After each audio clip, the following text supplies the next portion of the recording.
Okay. Yes, I'm playing hide and go seek. Yes, I just saw Ready or Not.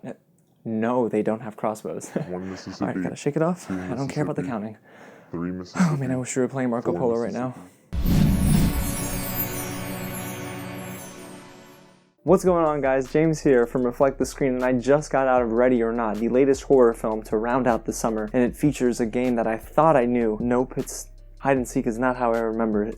But before I tell you exactly what I enjoyed about the movie, if this is your first time here at the channel, welcome to Reflect the Screen. Thank you so much for stopping by and taking time to watch me talk about movies and TV shows. I drop videos every single week, so if this is what you like, go ahead and subscribe down below and hit the big red button. Like this video, share it with a ton of your friends, and let me know in the comments, are you a bigger fan of like Tag, Heads Up, 7-Up, or do you really like hide and seek? Because after seeing this movie, if you like hide and seek, I'm gonna have to ask you some questions, and so are the authorities.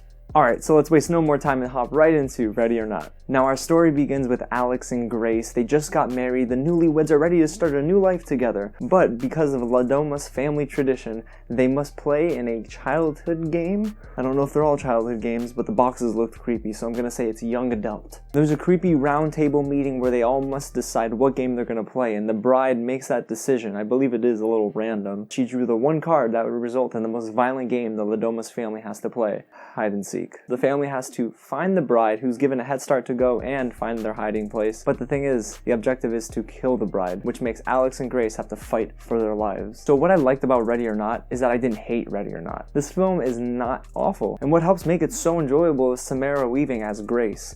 She's everything a lead should be. She has a complete arc, and honestly her character goes from damsel in distress to a very strong woman. So I'm really happy that directors Matt Bettinelli-Olpin and Tyler Gillett decided to go this route with her character.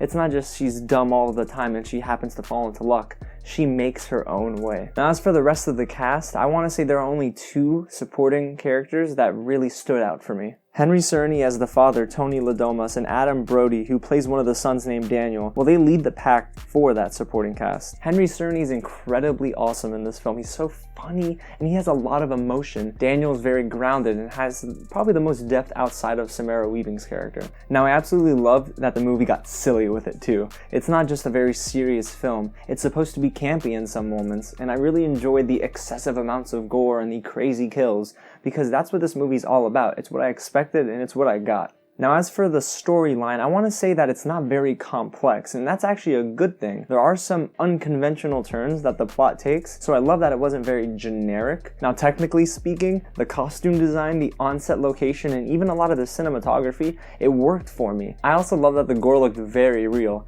Trust me, it did. Everything I had for dinner was coming up a little bit.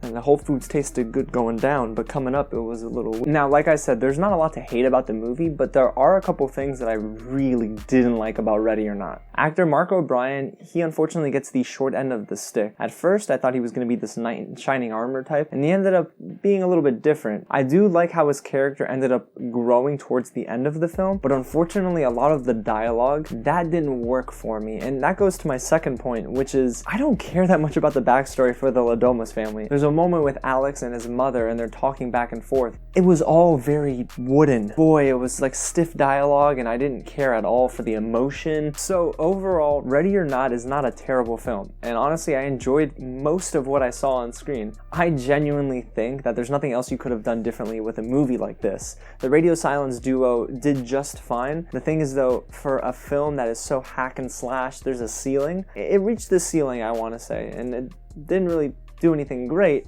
but it didn't do anything awful either. Overall, like I said, Ready or Not, it's a fun film. I just think it's unfortunately a little forgettable. Alright guys, so that's my take on Ready or Not. If you enjoyed that review, again, I would love it if you could subscribe to the channel. Thank you to each and every subscriber here at Reflect the Screen.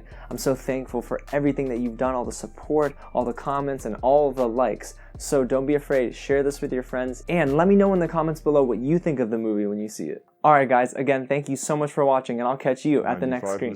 Okay, time to go hyper real this time. Okay, turn off the lights, just turn the camera off.